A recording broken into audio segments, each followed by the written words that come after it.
Want to know how to loop in your audios in Audacity? Well, in this video, I'm going to show you an easy step-by-step guide on how to do so.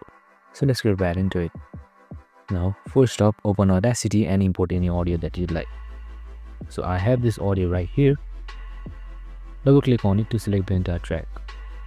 Now go to Transport, go to Looping, and make sure Enable Looping is checked. If it is not, click on it. And as you can see, the loop has been enabled. You can either press L as well to disable and enable looping. You can see the difference right here. The shades are different. Or you can directly click here as well. This is the easiest method. So that's it. It's as easy as that. You can preview and check it.